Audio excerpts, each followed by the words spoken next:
Hello, friends. This is Jackson Doggette. Just give me 1 second here. We see a little problem. There we go.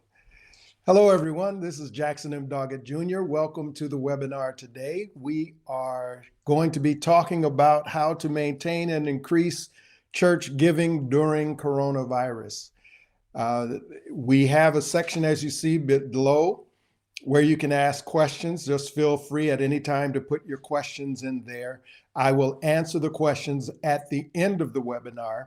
You see a chat section. I won't be paying attention to the chat. So if you will just look at the question section below, you will be able to ask your questions and I will answer at the conclusion of the webinar. If you are looking at a rebroadcast of this particular webinar, then you will be able to contact me with your questions, and you'll see how to do that at the end.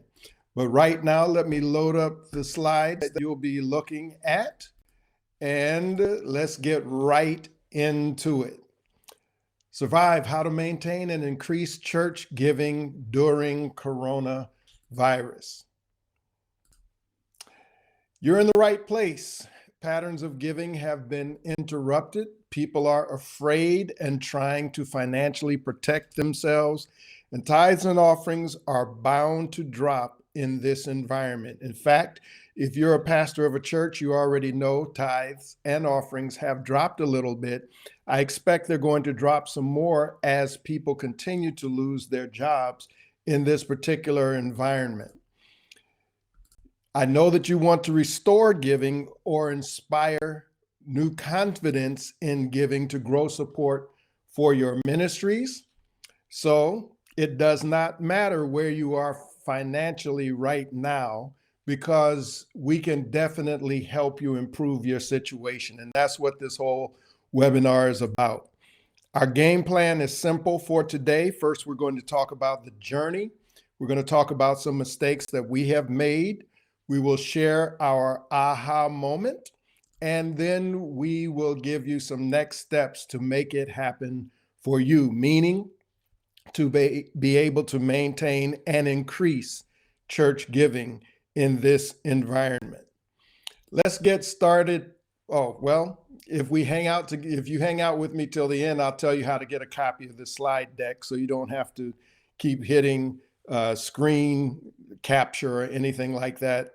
I'll have some free perks for you. And just so you know, there's nothing to buy today, so there's no pressure. Just enjoy the webinar, ask your questions as you see fit. So let's go. Here's the journey. Only 1 out of 3 in my particular denominational context give tithes, and only about 2 out of 10 give offerings. In all of Christendom, approximately 9% of Christians tithe. And even though Christian church today is the wealthiest church in history with about $5.2 trillion of wealth worldwide, the total church giving of Christian income is only about 2.6%, which is down from the time of the Great Depression when it was 3.3%. About half of the total wealth of the church around the world is in the hands of 5% of Christians in America. In other words, 5% of Christians give about half of the $5.2 trillion of wealth worldwide. So if you are in America, that's not a bad situation. The problem is, how do we expand giving in this coronavirus environment where reduced giving is what is expected? Like you, I have taught congregations biblical principles of tithing and giving offerings, and everywhere I've ever pastored a church, the giving has increased. But there seemed to always be that barrier or ceiling of giving. In my context, it was about 1 out of 3 people tithe, about 2 out of 10 gave offerings. And even though dollars increased wherever I have pastored, it was because membership increased, but the percentages of those giving stayed roughly the same. When we got into online giving, that digital option did help with those who were tech savvy in embracing it, and it produced constant income, but still did not overcome that barrier of approximately 1 out of 3 giving tithes, 2 out of 10 giving something in offerings. And many churches have made online giving available, but many churches have not really promoted it. So before coronavirus hit, there wasn't a lot of promotion in most places. Now everybody wants to promote it, and there is some struggle right now getting people to go from analog to digital in their giving. In the coronavirus environment, fewer people are inclined to give tithes and offerings. One of the reasons is fear that they're going to lose their job. People are losing their jobs at an alarming rate. And that's why there's this argument about restarting the economy, et cetera. Cost benefit analysis regarding that. Loss of personal income is another factor why giving in church has gone down. People are not physically in the church to give, which is their normal way of giving for many people. So they're sort of out of their element. Even if they want to give, there are problems with getting their tithes and offerings to the church. Some are trying to mail it in. Some I've heard of even pastors going by members' churches to pick it up. But there is a change as a result of this coronavirus. Many churches did not orient their members to give online. So trying to get that change going is taking some time. And then finally, some treasurers just resisted it because of the way they're used to handling the money. And there are therefore many churches who did not take advantage before coronavirus hit to using online giving. Well, in 2005, I met a gentleman named James LaRose, and I learned to work with churches and other nonprofit organizations to raise funds to advance their missions. I joined the NANO board, which means National Association of Nonprofit Organizations and Executives. I joined their board in 2017 as their legal expert on the board. What they do is provide PhD level research on best practices based upon the most successful nonprofit organizations. Then I obtained certification as a certified nonprofit executive, certified development executive, and certified nonprofit consultant. This is added to my previous training as an ordained minister and pastor, as a practicing attorney, as a certified financial planner, as a church consultant, a trust officer, certified specialist in planned giving. I've done a lot of research and a lot of learning because Clifton's strengths would tell you I'm a learner. That in fact is my third gift or talent or personality trait. I'm a learner. So I have a lot of certifications, so I can share a lot about what to do about this situation. Then I incorporated Doggette Solutions LLC in 2017 to serve churches and other nonprofit organizations to help dramatically improve individual and organizational effectiveness. And that's what's driving me to share this webinar with you today. Now, the first mistake that I made along the way as a pastor many years ago was appealing to people's need. In other words, if I let people know what the need was, I expected that they would be happy to share and meet that need. But what I learned was appealing to need is very limiting. You will get some success and you'll get some temporary bump in giving, but need is not enough to sustain giving. So if you're appealing to your members based on need, we're not at the church, but we still have bills, so please give, that is not going to be sustainable. The second mistake was appealing to people through more sermons on faithful giving. That does actually help but again, it's short-lived. When I would do my series on faithfulness and giving, there would be a bump in tithes and offerings, that we'd get a bump. And then over time, it would slow back down, in my context, to roughly 1 in 3 returning tithes and roughly 2 in 10 giving anything in offerings, despite all of the biblical persuasion that people actually believed. But what their problem was, they were busy really trying to take care of their own need and unable to get past that in their own experience. So we go to mistake number 3, which is believing that describing your worthy cause effectively enough will be enough to inspire giving. Again, it does increase giving in the short term, but the only thing that really inspires people to give consistently is positively changed lives. And I'm going to say that over and over. Positively changed lives is really the only reason people consistently give. So the big aha was, I needed to demonstrate to people in a written form that we have a case for giving. So case for support is the key. Not need, not more sermons, not explanation of how worthy your cause is. Case, case, case. Now, very few churches that I have pastored or come across have a written case for support. Most people are appealing out of need from sermons, biblical imperatives to give, explaining how worthy the cause is to give, but that has not really moved the needle.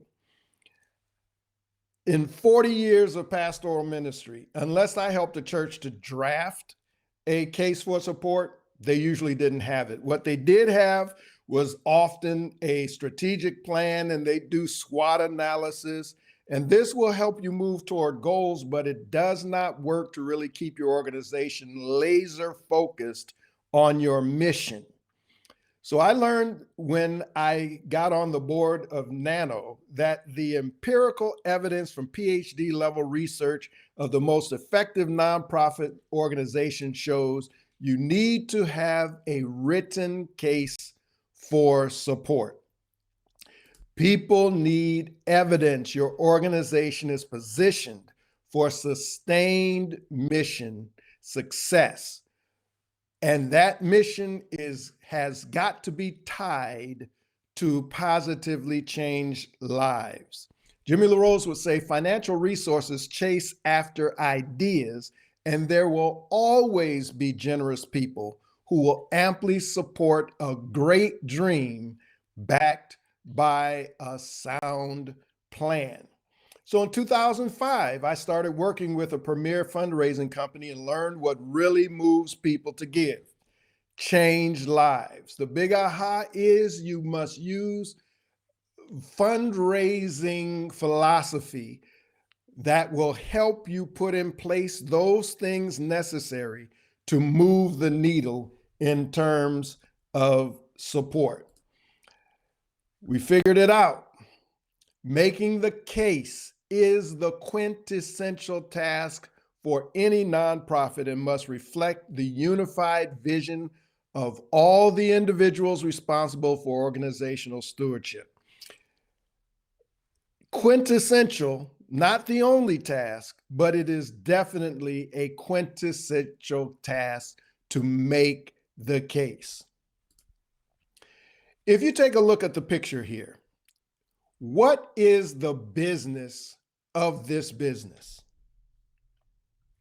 Well, I can tell you it's impossible to tell from what you're looking at.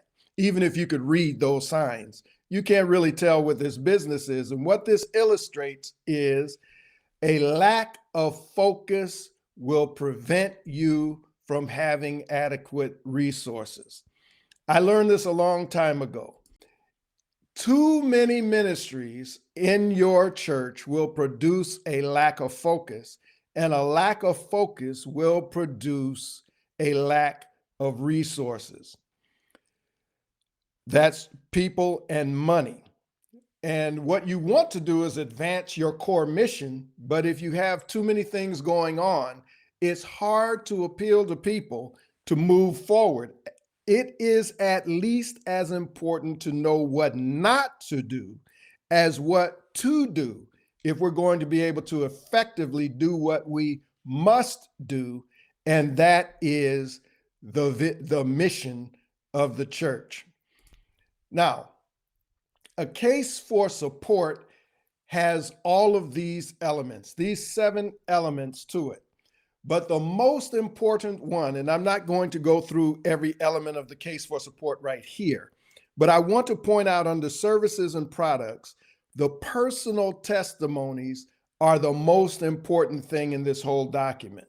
Now, these other parts are important, but the most important is demonstrating the changed lives.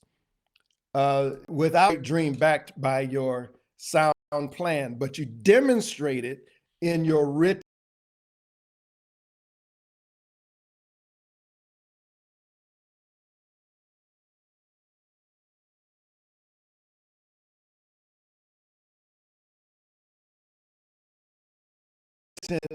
case for support. You want people to be able to say, my life changed and how it changed. You want people to be able to make the statements that you're seeing here in front of you, because it's without that, people are not going to really give on a continuous basis.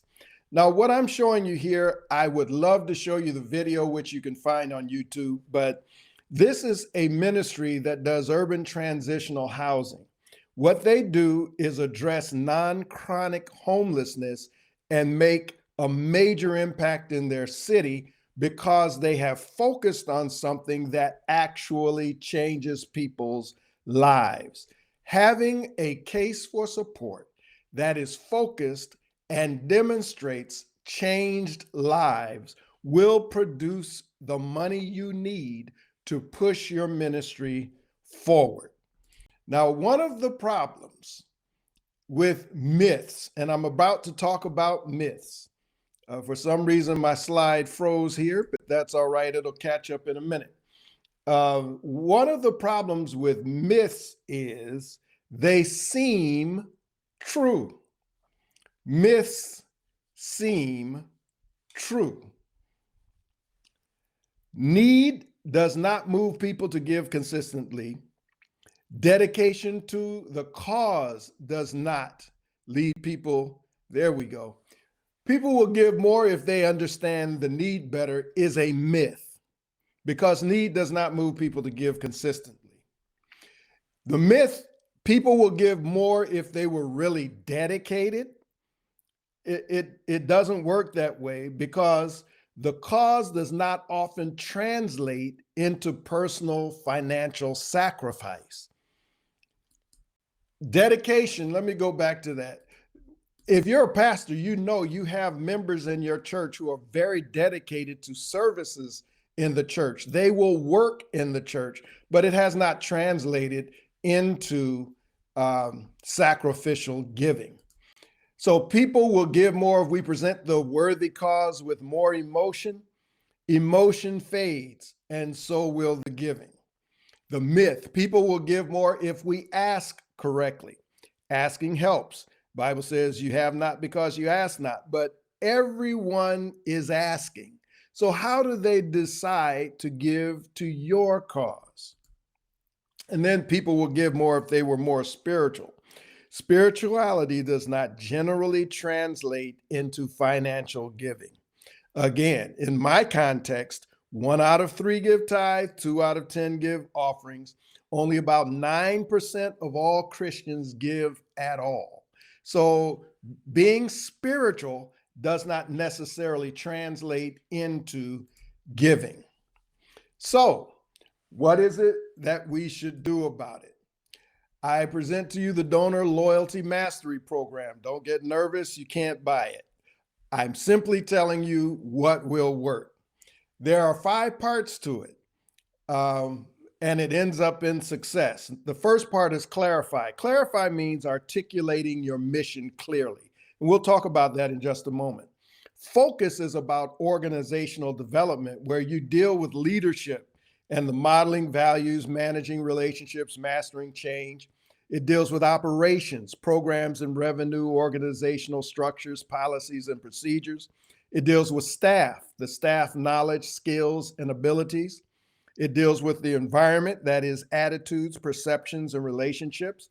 And it deals with technology, software systems, hardware systems, online strategies.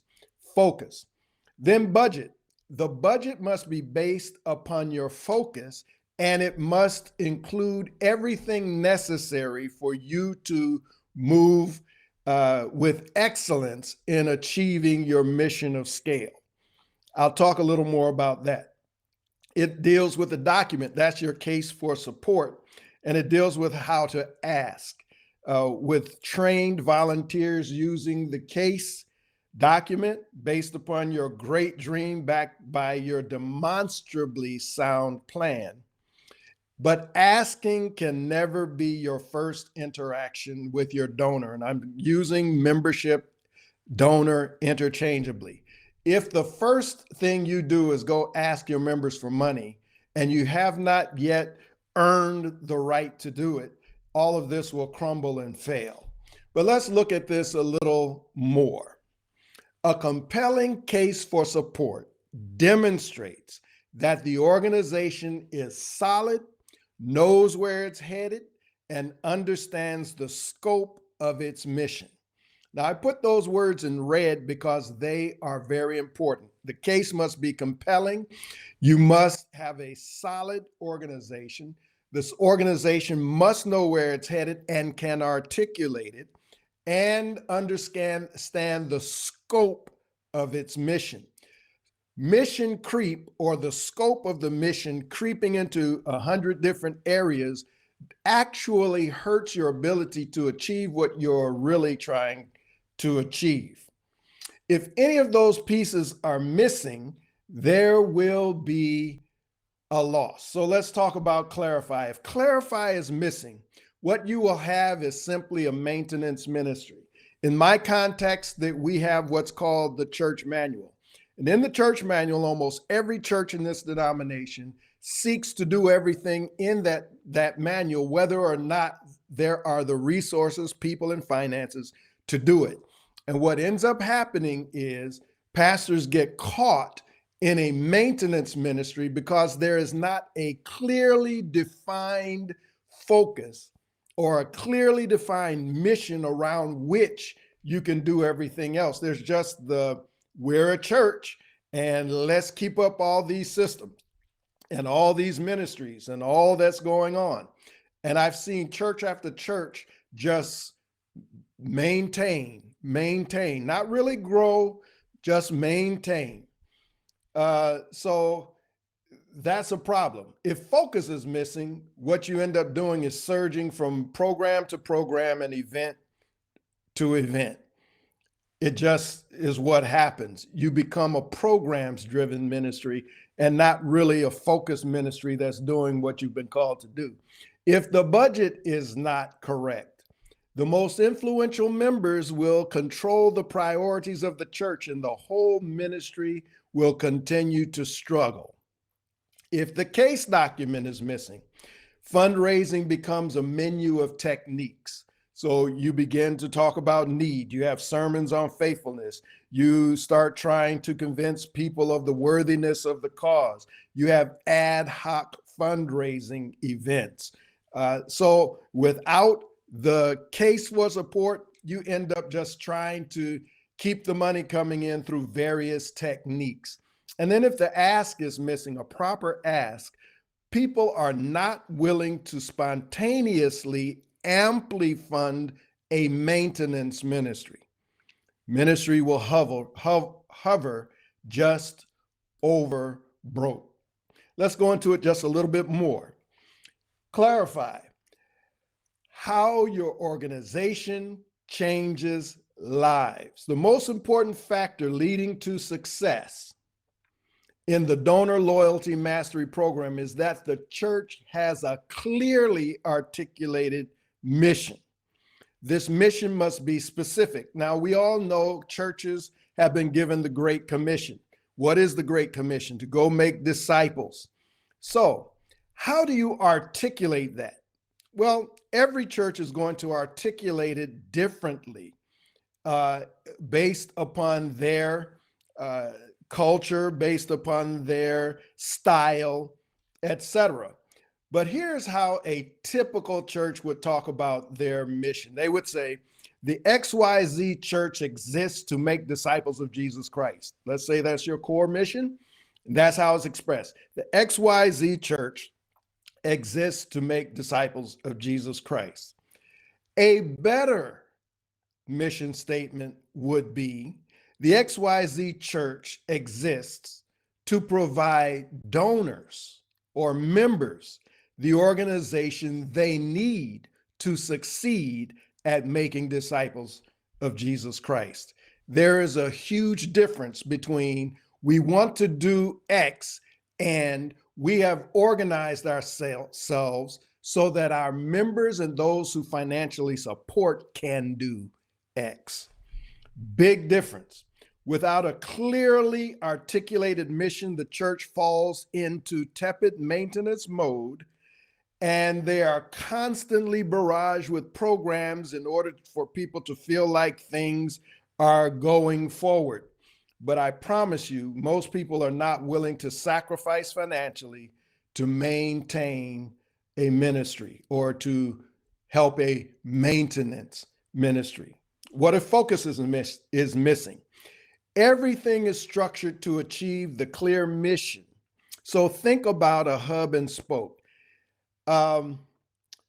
If you don't focus on your mission, you are going to be in a situation where you could have a church that's 100 years old, but it'll never exceed 100 members. I know a lot of churches like that, over 100 years old and less than 100 attending members. You know why? Because they focus on keeping the programs going. There's one program after another program. There's an event after another event. But there is no focus on the Great Commission to go make disciples. And that's what happens when there is no focus. If your budget is not formulated correctly, your budget needs to include everything necessary to achieve the mission, including paid staff. Now, I know in my context, the way the money flows is very difficult to locally pay staff. However, if you follow this program, you can also, because you'll expand your donor base, both within your membership and within your community. And we can show you that. Rick Warren says, God's priorities are first, people are next, programs are next, and properties are next. But most people or most churches spend most of the money on buildings and bills and very little on the core mission. I know if you're a pastor, you can relate to what I just said. Struggle is the word that describes this ministry, which also takes focus off the mission. COVID-19 has put pressure on this struggle. But when donors who can amply fund the mission understand the priorities and they see a great dream backed by a solid plan, even non-members are willing to fund a ministry that positively changes lives. Without a mission achieving budget, the church will always struggle. What if you don't have a documented case for support? A compelling case for support document demonstrates the organization is solid, knows where it's headed, and understands the scope of its mission. Without a compelling case for support, churches fall back on fundraising techniques that only marginally work. So during the children's story time, you give the children baskets and ask them to go around to the members and stick up the members for some pennies. And I have proven over and over, when you do this, actually you get less money than if you put together a life-changing budget that people can contribute to. Auxiliaries will start selling dinners and finding other ways to raise money through car washes, etc. Pledge cards become the big rage, or a thermometer prop in front of the church, trying to get the members to get that thermometer all the way to the top. Tribes, I've seen people create tribes, the 12 tribes throughout the church, and each tribe is responsible for a certain amount of the budget. There are many techniques, and I'm not saying techniques are not good. Techniques can be used, but without a clear document that is giving a case for support, you're going to fall back on techniques to get the money. If you do not ask appropriately, you won't get the money. Unless there is an appropriate ask, money will only trickle in and the ministry will hover just over broke.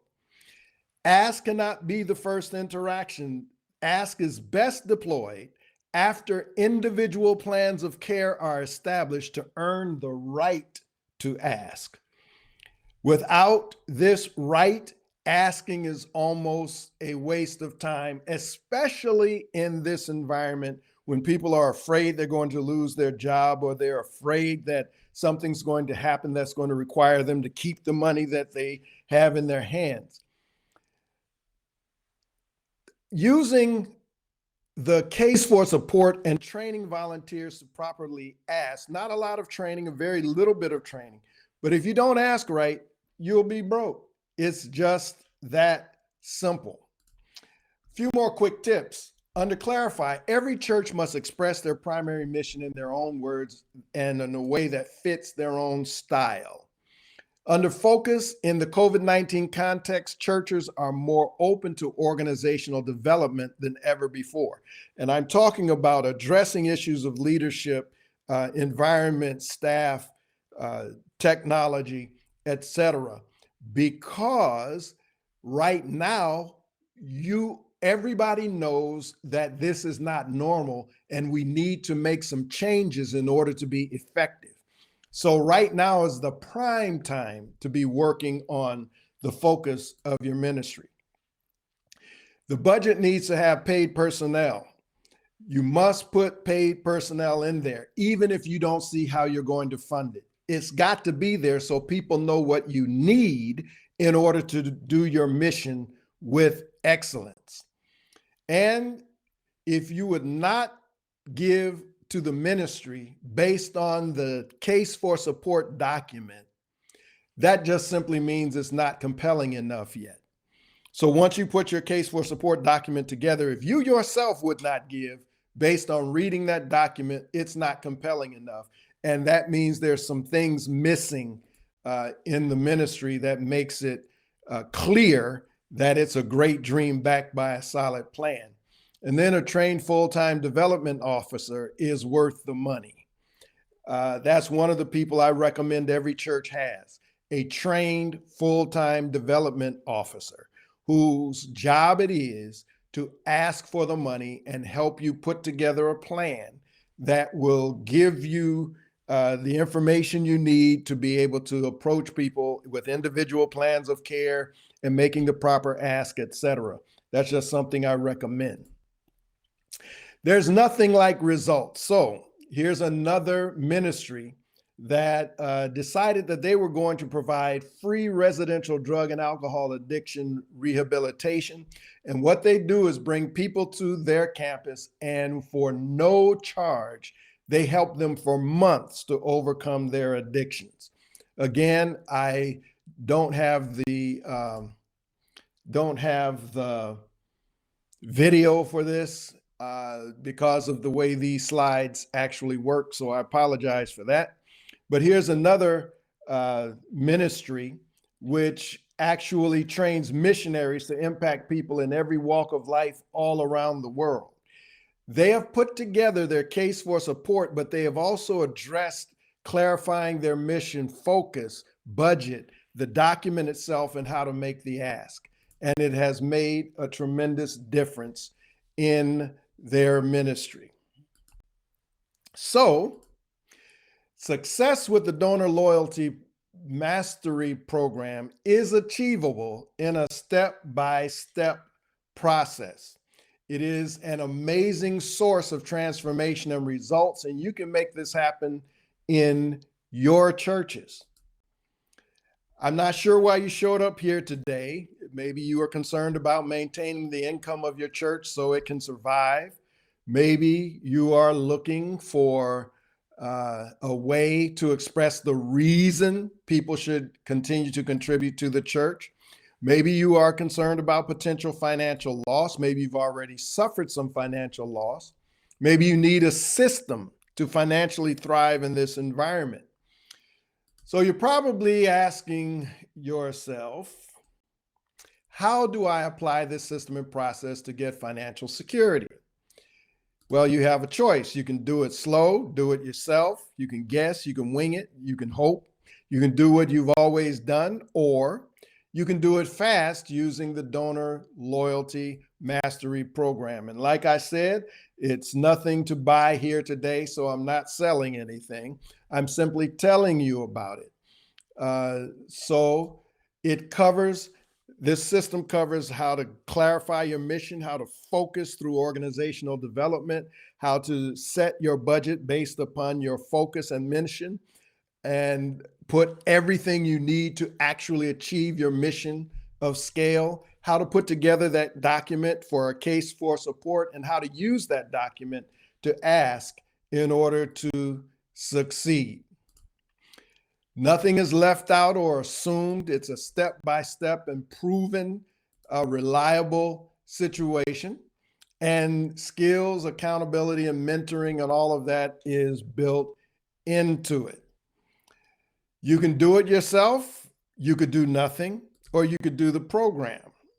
Keep doing what you're doing, keep getting what you're getting. That's pretty simple. You know, members are afraid and protecting themselves. And if you're here with me now, you already know you need something different to get different results. So let me tell you what's in the table of contents of this program. First, there's the drafting and effective mission statement. This will clarify both what to do and what not to do. Then there's organizational readiness and diagnostic review. These are two documents that you would fill out looking at your own organization, and it will identify what is working well and what needs some work for maximum effectiveness of your ministry. Organizational development will provide the focus necessary to present a compelling reason to support the mission. Budget priorities come in so that you can move from maintenance to mission impact. The case for support will put your compelling case in its best light to achieve maximum donor support. The ask is what you'll get to provide what you need to earn the right. And that's the key phrase, earn the right to appropriately make the ask for financial support based upon the true budget needed for mission impact. And then finally, there's a chapter on obstacles. This will provide the support you need to overcome your obstacles to financial stability and growth. There will be obstacles, even if you implement this program perfectly. There will be obstacles because there is change involved. So here's my offer. You can see the offer down below under offers. I'm willing to do a free consultation up to 30 minutes on Zoom to share a step-by-step game plan for you to survive and thrive. It's a $1,000 value. I will also throw in the PDF for the parts of the case for support right now. Just go to the offer below and follow what needs to be done. Nothing works like success, so I review the three programs that I just showed by way of example that shows it actually works. But this is not for everybody. This budget, this donor loyalty mastery program is not for everybody. Here's who it's not for. If increasing your income is not a high priority over the next 60 days, this is not for you.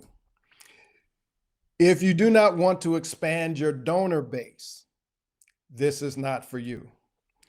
If you are not willing to change, this is not for you. If you are stone cold broke and need to pay the rent this month, this is not a get rich quick program.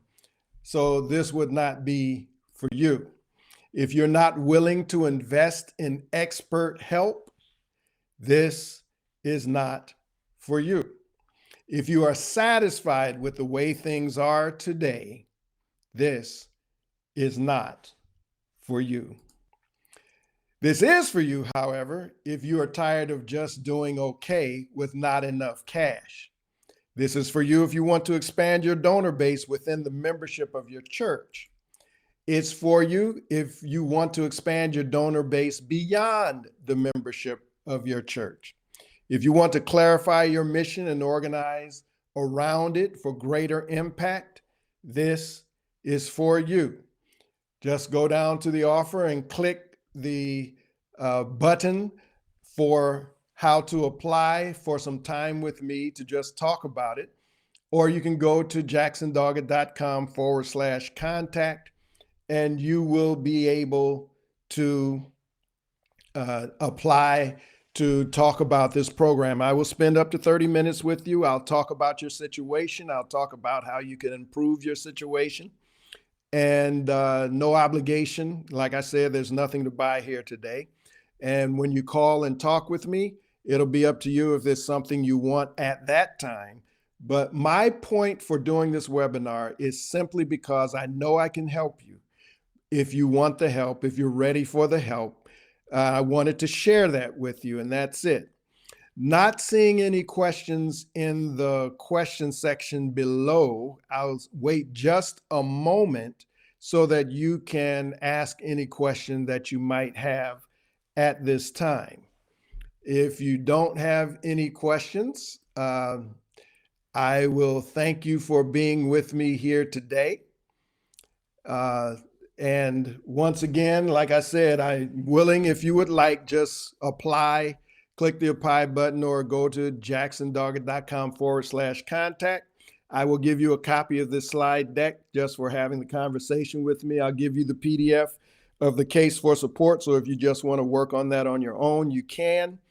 And we can have a conversation about how I can be of help to you. So I just want to say thank you for having shown up with me here today. And I am so glad that you came. I don't see any questions, so I'm going to close this presentation. Thank you for being with me today.